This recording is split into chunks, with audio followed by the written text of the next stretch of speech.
Good morning विद्यार्थी मित्रों, આપણે ધોરણ 9 વિજ્ઞાનના 5મા પાઠનો અભ્યાસ કરી રહ્યા છીએ। 5મો પાઠ સજીવના પાયાનો એકમ। મિત્રો, ગયા તાસમાં આપણે કોષીય અંગિકાઓનો અભ્યાસ શરૂ કર્યો હતો અને આ કોષીય અંગિકાઓમાં 3 કોષીય અંગિકાઓ વિશે આપણે ભણી ગયા છીએ।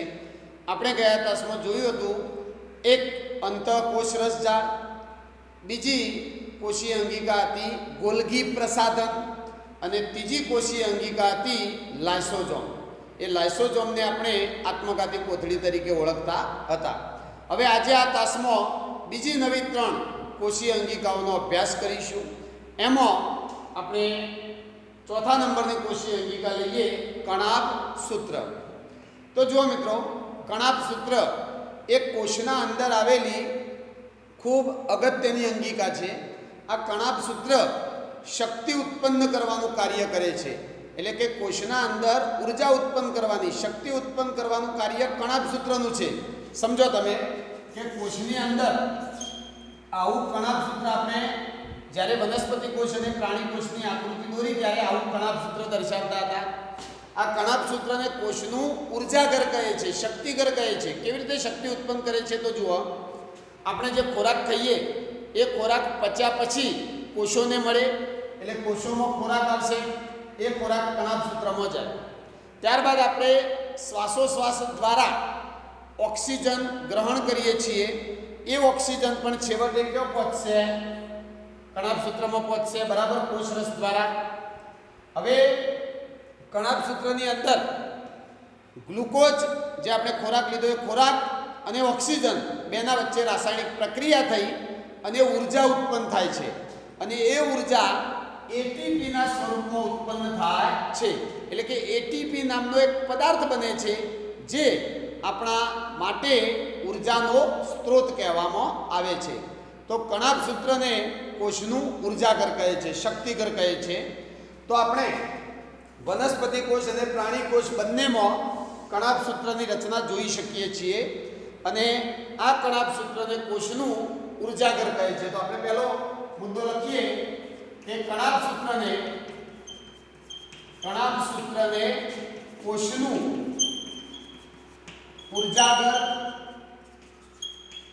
ઉર્જાઘર અથવા એને શક્તિઘર અથવા અંગ્રેજીમાં કહીએ તો ઉર્જાઘર એટલે પાવર હાઉસ પણ કહે છે, પાવર હાઉસ કહે છે, બરાબર। હવે કણાભ સૂત્રને કેમ પાવર હાઉસ કહે છે? તો કારણ કે કણાભ સૂત્ર ઉર્જા ઉત્પન્ન કરે છે, અને એ પણ એટીપીના સ્વરૂપમાં ઉર્જા ઉત્પન્ન કરે છે। હવે જુઓ, આપણા શરીરની અંદર ઘણી બધી જૈવિક ક્રિયાઓ ચાલતી હોય છે। એ સિવાય આપણે કોઈ પણ કાર્ય કરીએ, આપણા જીવનની દરેક ક્રિયાઓ કરવા માટે ઉર્જાની જરૂર હોય, શક્તિની જરૂર હોય, અને એ શક્તિ કણાભ સૂત્રમાં નિર્માણ પામે છે। એટલે આપણે લખી શકીએ કે જીવનની દરેક ક્રિયા કરવા માટે ઉર્જાની જરૂર પડે છે। આ ઉર્જા એટીપીના સ્વરૂપમાં કણાભ સૂત્રમાં નિર્માણ પામે છે, એટલે કે બને છે। અને આ એટીપી શું છે? તો એટીપી નું પણ પૂરું નામ યાદ રાખજો। એટીપી એટલે એડિનોસાઇન, ટી એટલે ટ્રાય અને પી એટલે ફોસ્ફેટ, બરાબર। એટીપી નું પૂરું નામ થશે એડિનોસાઇન ટ્રાય ફોસ્ફેટ, અને આ એટીપી આપણા માટે ઉર્જાનું ચલણ કહેવાય, શક્તિનું ચલણ કહેવાય। એટલે એટીપીને ઉર્જા ચલણ કે શક્તિ ચલણ તરીકે ઓળખવામાં આવે છે। હાલ હું તાસ લઈ રહ્યો છું, લખી રહ્યો છું, તો એ ક્રિયા દરમિયાન ઉર્જા વપરાય છે. કોઈ પણ ક્રિયા કરીએ, ચાલીએ, દોડીએ, રમીએ, તો એ ક્રિયા દરમિયાન શરીરની ઉર્જા વપરાય. એ ઉર્જા ઉત્પન્ન કરવાનું કાર્ય આ કણાભ સૂત્ર કરે છે. હવે કણાભ સૂત્રની રચના કેવી હોય, એનું બંધારણ કેવું હોય, તો જુઓ, કણાભ સૂત્ર બે પડવાળું આવરણ ધરાવતી અંગિકા છે. એટલે કે એમાં કણાભ સૂત્રમાં બે આવરણ આવેલા હોય. એક આવું બહારનું આવરણ, આને આપણે કહીશું બાહ્ય આવરણ, અને બીજું એક હોય અંદરનું આવરણ. પણ અંદરનું આવરણ અલગ પ્રકારનું હોય છે. આવું હોય છે અંદરનું આવરણ, આવા પ્રવર્તો ધરાવે છે. તમે જુઓ, અંદરનું આવરણ ઘડી આકારનું, ઘડીઓ પડી ગઈ હોય એવું આપણને જોવા મળે છે. તો આ ઘડીવાળા ભાગને આને કહેવાય પ્રવર્તો. આ પ્રવર્તો ઊંડા અને અંદરની બાજુ હોય છે, એટલે આને ઊંડા અંતઃપ્રવર્તો તરીકે ઓળખવામાં આવે છે, આ ઘડીવાળા ભાગને. હવે તમે જુઓ કે બહારનું જે આવરણ હોય એ છિદ્રાળું હોય છે. બહારના આવરણમાં છિદ્રો આવેલા હોય. એ છિદ્રો મારફતે કોષરસમાંથી કેટલાક દ્રવ્યો અંદર જઈ શકે છે અને કેટલાક દ્રવ્યો બહાર પણ નીકળી શકે છે. એટલે કે બાહ્ય આવરણ કેવું હોય? છિદ્રાળું હોય. જ્યારે અંદરનું આવરણ હોય એ ઘડી પડેલી હોય. અને આ ઘડીવાળા ભાગને અંતઃપ્રવર્તો કહે છે. હવે આ પ્રવર્તોના કારણે તમે જુઓ કે અંદરના આવરણની સપાટીનું ક્ષેત્રફળ વધી ગયું છે. બહારના આવરણની સપાટી આટલી, પણ અંદરનું આવરણ જુઓ તો ઘડીઓ પડી હોય એના કારણે એની સપાટી ઘણી વધી ગઈ છે. અને આ સપાટી વધારે છે એ વિશાળ સપાટી ઉર્જા ઉત્પન્ન કરવા માટે ખૂબ કામમાં આવે છે. એટલે કે એટીપીના નિર્માણ માટે અંતઃ આવરણ વિશાળ સપાટી પૂરી પાડે છે. તો આ મુદ્દા આપણે જે કહ્યા એ મુદ્દા આપણે લખી દઈએ અને પછી તમને કણાભ સૂત્રનો એક ઓરિજિનલ ફોટો બતાવું, જેમાં તમે જોઈ શકશો કે કણાભ સૂત્ર કેવું દેખાતું હોય છે. ચલો, કણાભ સૂત્ર બે આવરણો ધરાવે છે. કણાભ સૂત્ર બે આવરણો ધરાવે છે. કયા કયા બે આવરણો? એક બાહ્ય આવરણ. બાહ્ય આવરણ કેવું હોય છે? તે છિદ્રાળું હોય છે અથવા છિદ્રિષ્ટ હોય છે. અને બીજું આવરણ હોય અંતઃ આવરણ. અંતઃ આવરણ, આ અંતઃ આવરણ તે ઊંડા અંતઃપ્રવર્તો ધરાવે છે. પ્રવર્તો કેવા હોય છે? ઘડીમય હોય છે. એટલે કે ઘડી પડી ગયેલી હોય એવા ઘડીમય હોય છે. આ પ્રવર્તો એટીપીના નિર્માણ માટે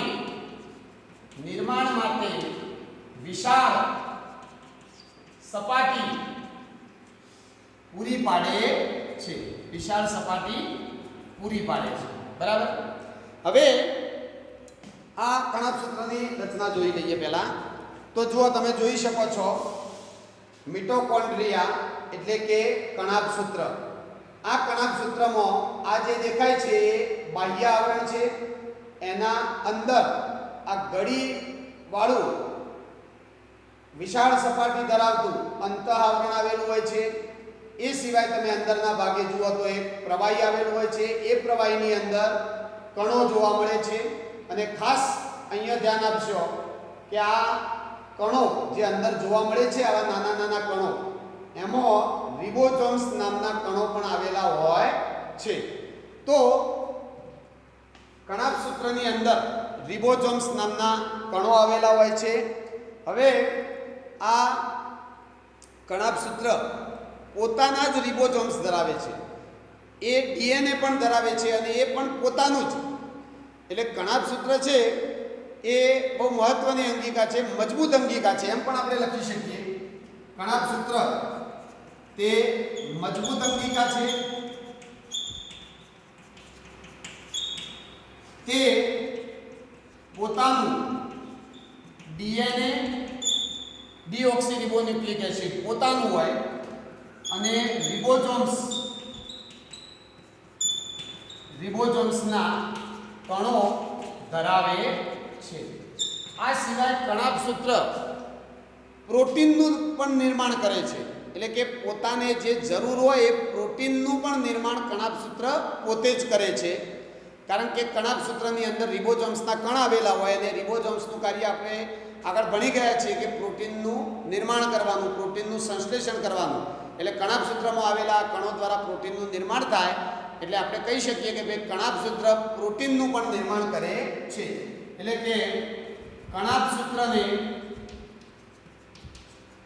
જરૂરી પ્રોટીનનું નિર્માણ પણ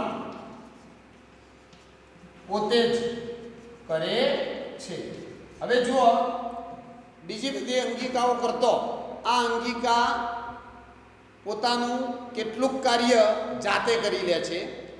પ્રોટીન માટે કે પછી રિબોઝોમ્સ, ડીએનએ આ બધા માટે બીજા ઉપર આધાર રાખતી નથી.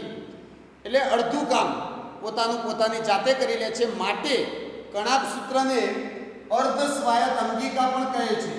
કણાભસૂત્રને અર્ધ સ્વાયત્ત, પુસ્તકમાં શબ્દ નથી પણ સમજો તમે, અર્ધ સ્વાયત્ત અંગિકા પણ કહે છે. અર્ધ સ્વાયત્ત શબ્દ સમજો. અર્ધ સ્વાયત્ત એટલે અડધું સ્વાયત્ત.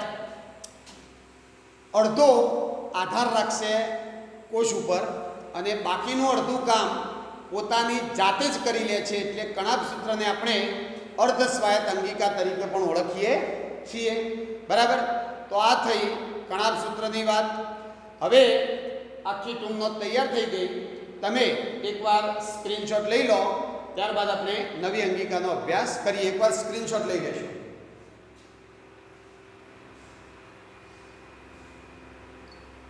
ચાલો, હવે આપણે જોઈએ નવી અંગિકા જે રંજક દ્રવ્ય કણો નામે ઓળખાય છે.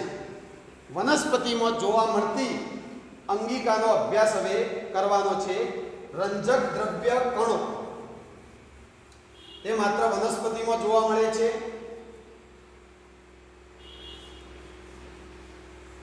જુઓ, જેને રંજક કણો તરીકે પણ ઓળખવામાં આવે છે. પાંચમી અંગિકા રંજક દ્રવ્ય કણો. જુઓ, વનસ્પતિ કોષમાં કેટલાક રંજક દ્રવ્ય કણો આવેલા હોય છે. આમ જોવા જઈએ તો એ રંજક કણોના મુખ્ય બે પ્રકાર પડે છે. રંજક દ્રવ્ય કણોના રંગના આધારે બે પ્રકાર પડે છે. એક એવા કણો કે જે રંગ ધરાવતા કણો અને બીજા એવા કણો કે જે રંગ વગરના કણો, રંગવિહીન કણો. હવે રંગ ધરાવતા જે કણો છે એમાં લીલા રંગ ધરાવતા જે કણો હોય એને અલગ નામે ઓળખવામાં આવે છે અને લીલા સિવાય અન્ય રંગ ધરાવતા કણો હોય એને અલગ નામે ઓળખવામાં આવે છે. તો આમ જોવા જઈએ તો રંજક દ્રવ્ય કણોના ત્રણ પ્રકાર આપણે કહી શકીએ. પહેલો પ્રકાર કે જે લીલા રંગના કણો, જેને કહેવાય ક્લોરોપ્લાસ્ટ, હરિતકણ જેને કહીએ છીએ તે. બીજા કણો લીલા સિવાય અન્ય રંગ ધરાવતા કણો, ગુલાબી, જાંબલી, પીળો, નારંગી, લીલા સિવાય અન્ય રંગ ધરાવતા કણો, જેને આપણે ક્રોમોપ્લાસ્ટ તરીકે ઓળખીએ છીએ. ક્રોમોપ્લાસ્ટ. અને ત્રીજા એવા કણો કે જે રંગ ધરાવતા જ નથી અથવા તો સફેદ રંગ ધરાવતા હોય તો એવા કણોને આપણે લ્યુકોપ્લાસ્ટ તરીકે ઓળખીએ છીએ. અને આ રંજક દ્રવ્ય કણોને અંગ્રેજીમાં પ્લાસ્ટિડ્સ તરીકે ઓળખવામાં આવે છે. બરાબર?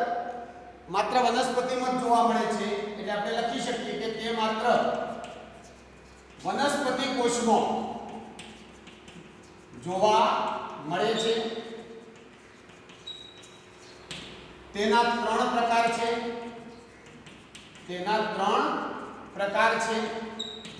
પહેલો પ્રકાર કે જેને આપણે લીલા રંગના કણો કહીએ છીએ એવા ક્લોરોપ્લાસ્ટ. બીજા લીલા રંગ સિવાયના રંગીન કણો જેને કહેવાય ક્રોમોપ્લાસ્ટ અને ત્રીજા શ્વેત અથવા તો રંગ વગરના કણો જેને કહેવાય લ્યુકોપ્લાસ્ટ.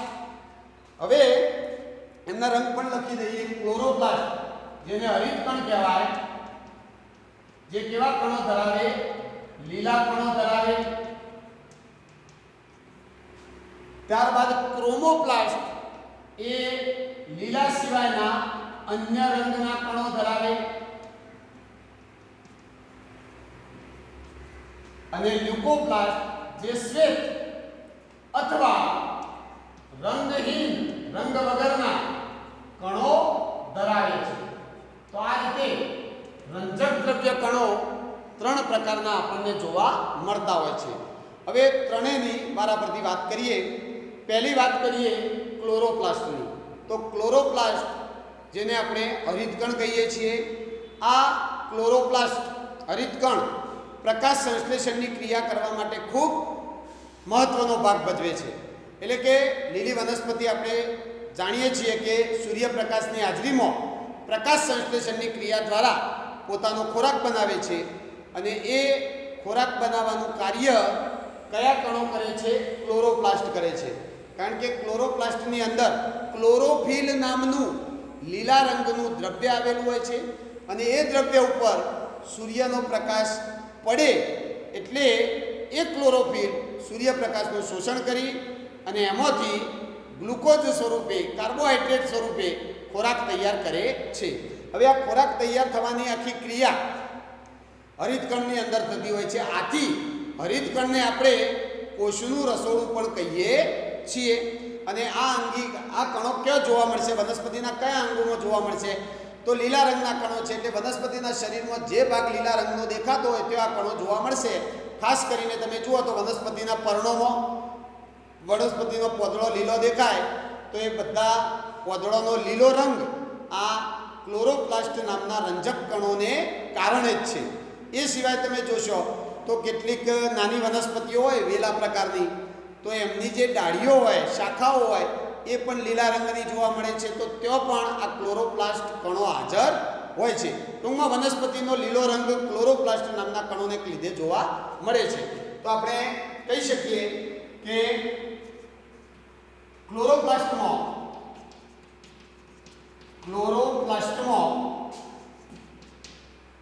ખોરાક ઉત્પન્ન થવાની ક્રિયા થાય છે. એટલે કે ક્લોરોપ્લાસ્ટમાં રહેલા રંજક કણો પ્રકાશ સંશ્લેષણની ક્રિયા દ્વારા ખોરાક તૈયાર કરે છે, ખોરાક બનાવે છે.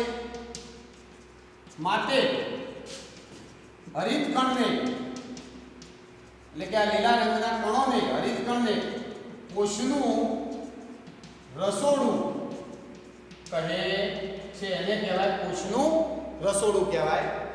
હવે પર્ણમાં ખાસ જોવા મળતા હોય છે. તો આ કણો પર્ણોમાં જોવા મળે છે. બરાબર.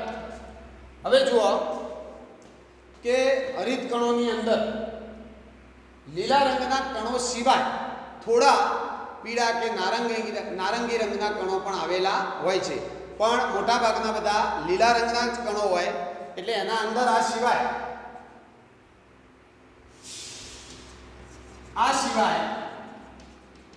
તે પીળા કે નારંગી જેવા અન્ય રંગના કણો પણ ધરાવે છે. બરાબર.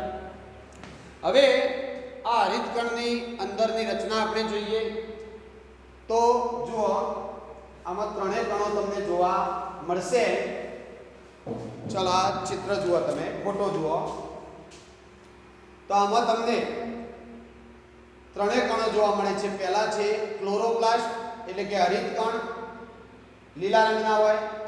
પછી બીજા છે ક્રોમોપ્લાસ્ટ જે લીલા સિવાયના રંગના કણો છે. અને ત્રીજા છે લ્યુકોપ્લાસ્ટ જે આવા સફેદ અથવા તો રંગ વગરના કણો છે. હવે આ ક્લોરોપ્લાસ્ટની રચના આપણે જોઈ રહ્યા છીએ. ક્લોરોપ્લાસ્ટમાં તમને આ અંદરની બાજુએ આવી પટલમય રચના જોવા મળે છે અને આ પટલમય રચના હરિતકણની અંદર પ્રવાહીમાં લટકેલી જોવા મળે છે. એટલે કે અંદર જે પ્રવાહી દ્રવ્ય હોય એના અંદર આ પ્રવાહી દ્રવ્યને શું કહેવાય, તો અહીંયા જો વાંચી શકતા હોય તો એને સ્ટ્રોમા કહે છે. અને સ્ટ્રોમાની અંદર આ પટલમય રચના લટકતી હોય એવું આપણને જોવા મળે છે. હવે વાત કરીએ બીજા કણોની. તો જુઓ, ચલો બીજા કણો છે ક્રોમોપ્લાસ્ટ. ક્રોમોપ્લાસ્ટમાં ખાલી આટલું યાદ રાખીશું કે વનસ્પતિના શરીરમાં તમે જોશો તો લીલા રંગ સિવાય બીજા કયા રંગો જોવા મળે છે, તો બીજા રંગો આપણને ફૂલમાં જોવા મળે છે, ફળમાં જોવા મળે છે. ફળ જ્યારે કાચું હોય ત્યારે એની સપાટી ઉપર લીલો રંગ હોય જે ક્લોરોપ્લાસ્ટના કારણે હોય, પણ જ્યારે ફળ પાકી જાય ત્યારે એનો જે રંગ બદલાય એ બદલાયેલા રંગ માટે ક્રોમોપ્લાસ્ટ નામના કણો જવાબદાર હોય છે. એટલે ફૂલ સિવાય ફળની અંદર હોય, પછી મૂળમાં પણ આ કણો જોવા મળતા હોય છે. તો આપણે કહી શકીએ કે ક્રોમોપ્લાસ્ટ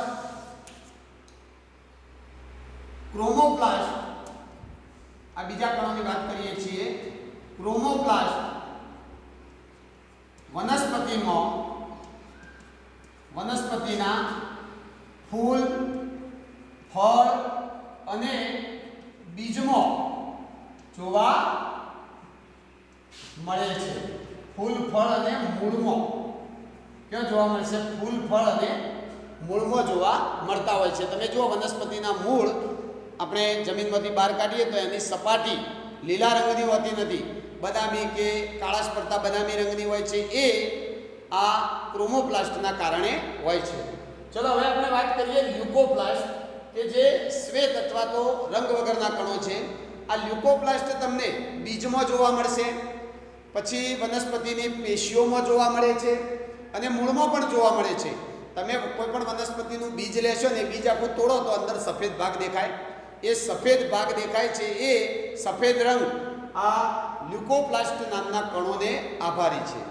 ત્યારબાદ તમે મૂળ જોશો તો મૂળને આમ નખ વડે સહેજ ખોતરીએ તો અંદર સફેદ ભાગ જોવા મળે, એ લ્યુકોપ્લાસ્ટના કારણે હોય છે.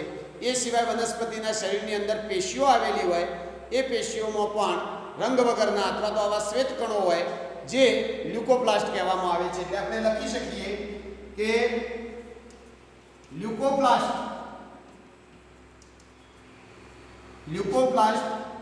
વનસ્પતિના કયા અંગોમાં જોવા મળશે? મૂળમાં જોવા મળશે, પેશીઓમાં જોવા મળે છે તથા બીજમાં જોવા મળે છે. હવે સમજો કે લ્યુકોપ્લાસ્ટમાં પણ 3 પ્રકારના કણો આવેલા આવે છે. કે લ્યુકોપ્લાસ્ટના આપણે પ્રકાર પાડીએ તો એમાં પણ 3 પ્રકાર પડે છે. કેવી રીતે 3 પ્રકાર પડે છે? કારણ કે આ લ્યુકોપ્લાસ્ટનું જે કાર્ય છે, આ લ્યુકોપ્લાસ્ટ નામના જે કણો છે એ ચરબીનું, પ્રોટીનનું અને સ્ટાર્ચનો સંગ્રહ કરતા હોય છે. એટલે કે આ કણો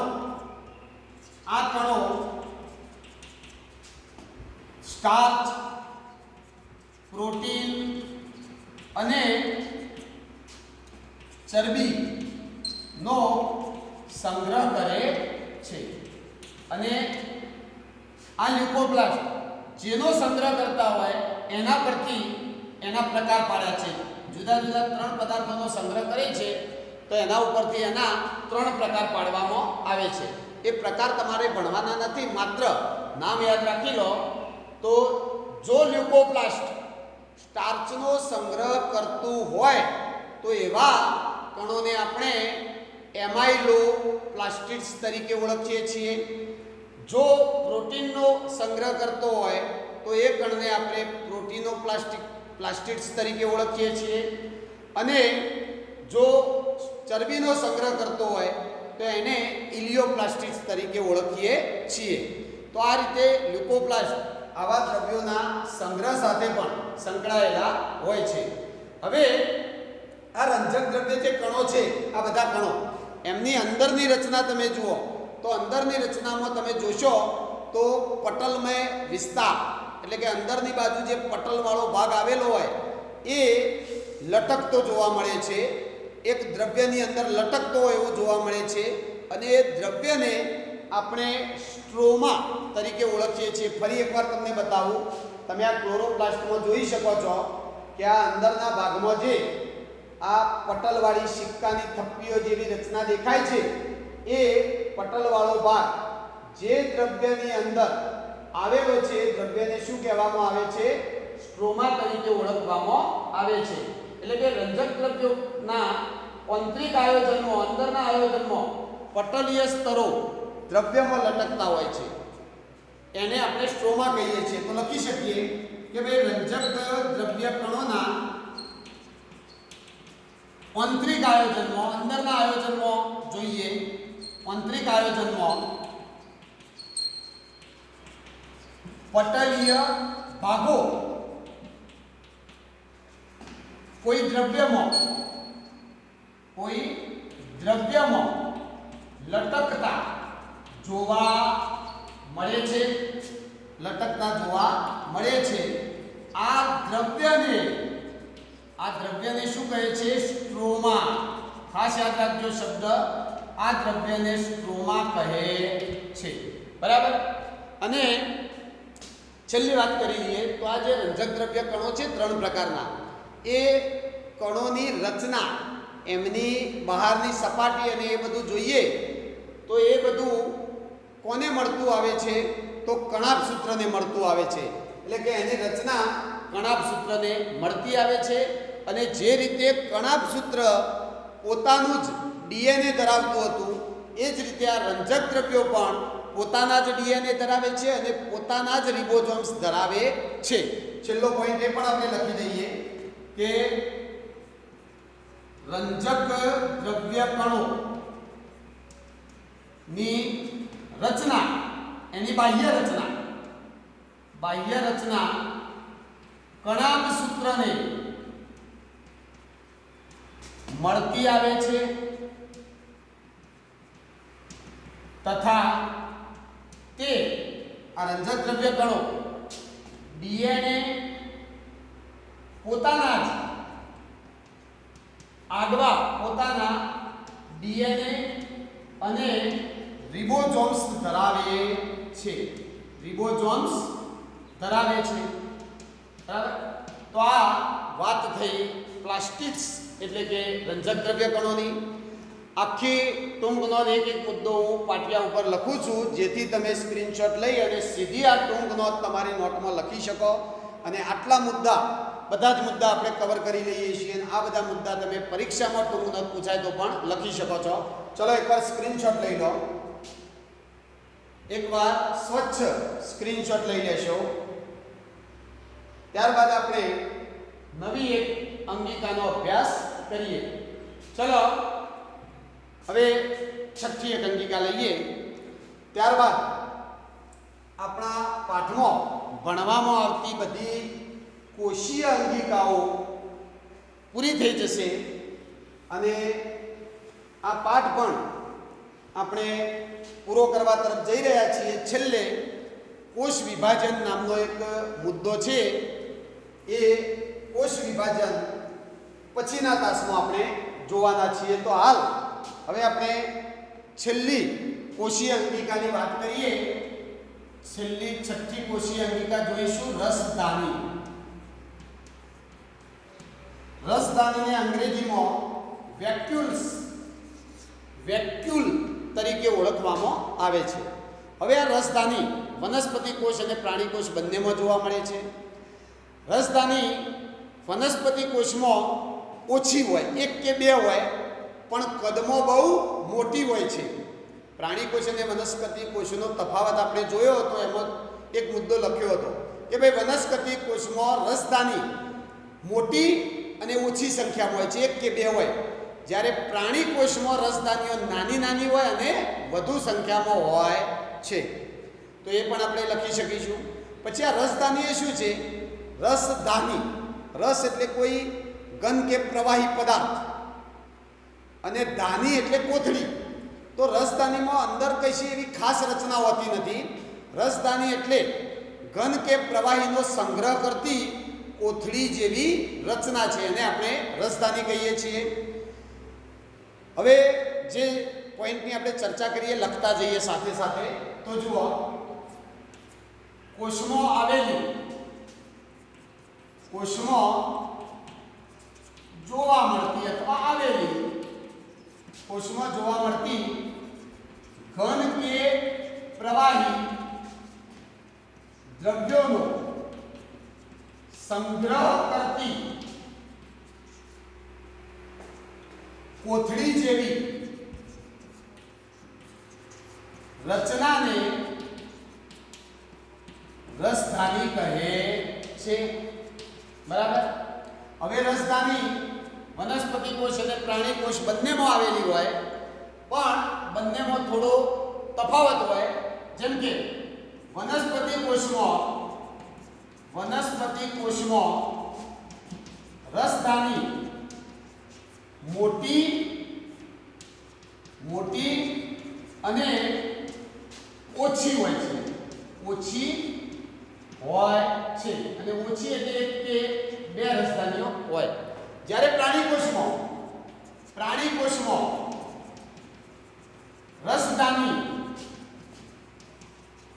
નાની અને વધુ હોય છે.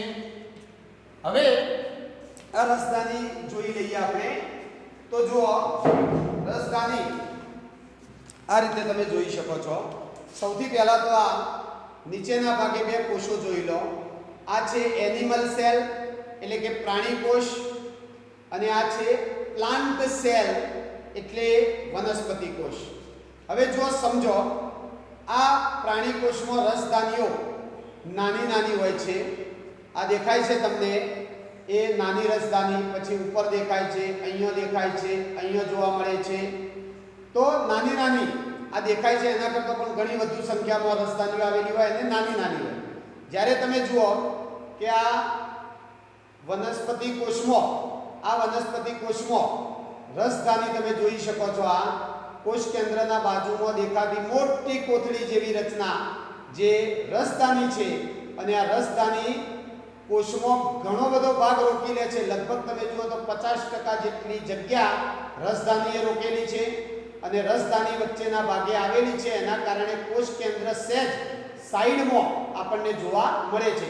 જ્યારે પ્રાણી કોષમાં કોષ કેન્દ્ર વચ્ચે હોય છે અને વનસ્પતિ કોષમાં રસધાનીના કારણે કોષ કેન્દ્ર સહેજ સાઈડમાં જોવા મળે છે.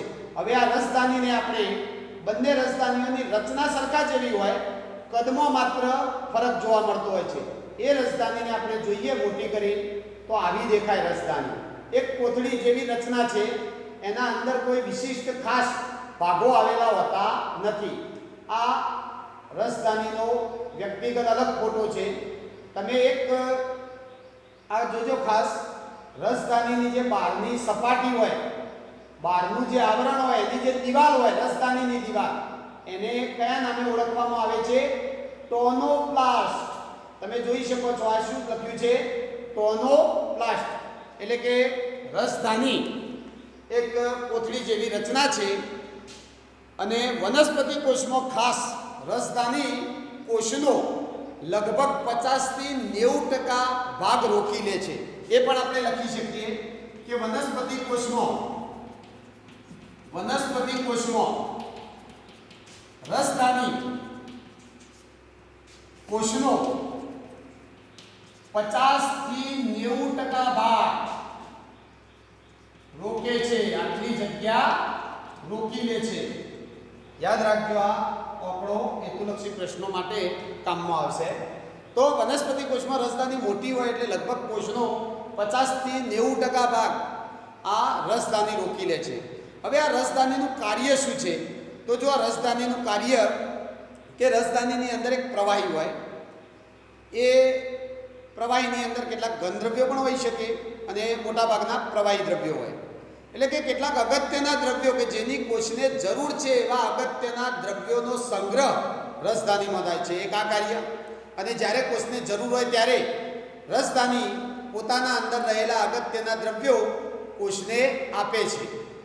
કોષરસમાં ખાલી કરશે એટલે કોષરસ દ્વારા જેને જરૂર હોય એ દ્રવ્યોનો ઉપયોગ કરી શકે છે, એક આ કાર્ય. અને બીજું કાર્ય કે કોષને આશુનતા પૂરી પાડે છે અને કોષને બરડ બનાવે છે.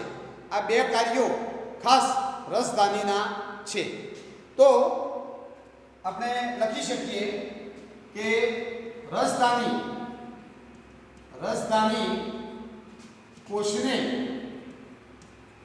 આશુનતા તથા બરડતા પૂરી પાડે છે. રસધાનીના કારણે કોષ આશુન એટલે કે ખાલી ખાલી ના લાગે, આખો ભરેલો લાગે, અને બરડતા કોષને બરડ બનાવે છે. હવે બીજો એનો કાર્ય પણ આપણે લખી દઈએ કે રસધાનીમાં કોષને જરૂર હોય એવા ઘણા અગત્યના દ્રવ્યોનો સંગ્રહ પણ થયેલો હોય છે. એટલે કે રસધાનીમાં કોષને જરૂર હોય એવા અગત્યના દ્રવ્યોનો સંગ્રહ થયેલો હોય છે. કોષને જરૂર હોય એવા ઘણા અગત્યના દ્રવ્યોનો સંગ્રહ રસધાનીમાં થયેલો હોય છે. પછી આપણે આકૃતિમાં જોઈએ પોઈન્ટ પણ તમે લખી શકો કે રસધાનીની દિવાલને, રસધાનીની જે આ દિવાલ હતી એને કયા નામે ઓળખવામાં આવે છે? ટોનોપ્લાસ્ટ. પુસ્તકમાં નથી આપેલું પણ આપણે હાલ જોયું એટલે લખી શકીએ કે ભાઈ ટોનોપ્લાસ્ટ તરીકે ઓળખવામાં આવે છે. ચલો, આ થઈ રસધાનીની વાત. હવે કેટલાક પ્રાણીઓની અંદર એક કોષી સજીવોમાં અને એમાં રસધાનીઓ કેવી હોય એની વાત કરીએ. પછી આપણે હમણાં વાત કરી કે રસધાનીની અંદર કોષને જરૂરી હોય એવા અગત્યના કેટલાક પદાર્થો આવેલા હોય છે. આ અગત્યના પદાર્થોની અંદર એમિનો એસિડ, શર્કરા, પ્રોટીન, કેટલાક વિવિધ કાર્બનિક એસિડ આવેલા હોય છે. એટલે આપણે લખી શકીએ કે ભાઈ રસધાનીમાં એમિનો એસિડ, પછી પ્રોટીન, કાર્બનિક એસિડ અને શર્કરા આવેલી હોય છે. બરાબર. ચલો, હવે કેટલાક એકકોષી પ્રાણીઓ હોય, અમીબા જેવા, પેરામેશિયમ જેવા એકકોષી પ્રાણીઓમાં પણ આવી રસધાની આવેલી હોય છે. પણ એ પ્રાણીઓમાં આ રસધાની ખૂબ વિશિષ્ટ કાર્યો કરતી હોય છે.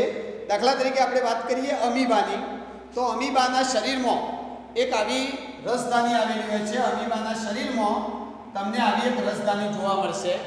એ રસધાની ખોરાકનો સંગ્રહ કરે છે. એટલે કે અમીબા જ્યારે ખોરાક ગ્રહણ કરશે ત્યારે એ ખોરાક આ કોથળીમાં આવી જાય. એટલે કે ખોરાકના આજુબાજુ એક કોથળી જેવી રચના બની જાય અને આ રસધાનીને ખોરાકનો સંગ્રહ કરે છે. માટે એને આપણે કોથળી એટલે ધાની અને ખોરાક એટલે અન્ન, તો આપણે અન્નધાની તરીકે પણ એને ઓળખીએ છીએ. એટલે કે અમીબા જેવા સજીવોમાં ખોરાકનો સંગ્રહ કરતી રસધાનીને અન્નધાની પણ કહેવામાં આવે છે. આ સિવાય આ અમીબામાં આ રસધાની, આવી રસધાનીઓ હોય બીજી, જે રસધાની અમીબાના શરીરમાં વધારાનું પાણી હોય એને કોષના બહાર કાઢવું હોય, એટલે કે એનો ત્યાગ કરવો હોય, અથવા તો જે અમીબાના શરીરની અંદર જે નકામા દ્રવ્યો હોય એને પણ શરીરની બહાર કાઢવામાં આ રસધાની મહત્વનો ભાગ ભજવે છે.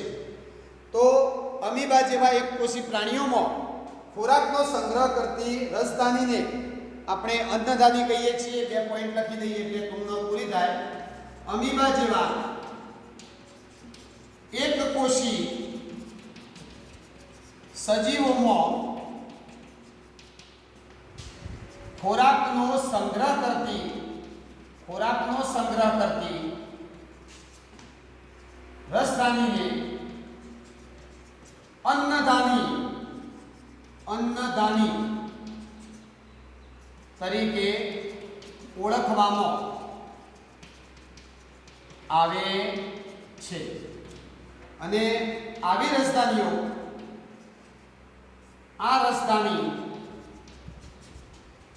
અમીબામાં પાણીનો તથા પાણી સિવાય બીજા જે કચરો કહેવાય, જેને નકામા દ્રવ્યો કહેવાય, એવા વધારાના નકામા દ્રવ્યોને કોષની બહાર કાઢવામાં અથવા ત્યાગ કરવામાં મદદરૂપ થાય છે. તો આ આખી રસધાનીની આપણે ટૂંક નોંધ જોઈ. આ રસધાનીનો સ્ક્રીનશોટ લઈ લેશું એટલે આપણી આ છઠ્ઠી કોષીય અંગિકા પણ પૂરી થાય. હવે પુસ્તકની અંદર જે અંગિકાઓનો અભ્યાસ કરવાનો હતો એ બધી અંગિકાઓનો આપણે અભ્યાસ કરી લીધો છે. 6 અંગિકાઓનો. હવે આપણે વાત કરીશું નવા તાસમાં કોષ વિભાજનની. જ્યારે કોષ 1 માંથી 2 થાય, 2 ના 4 થાય, ત્યારે કઈ ક્રિયા થતી હોય છે, નવા કોષોનું સર્જન કેવી રીતે થાય, એ બધું આપણે કોષ વિભાજનમાં ભણીશું. ચલો સ્ક્રીનશોટ લઈ લો એક વાર.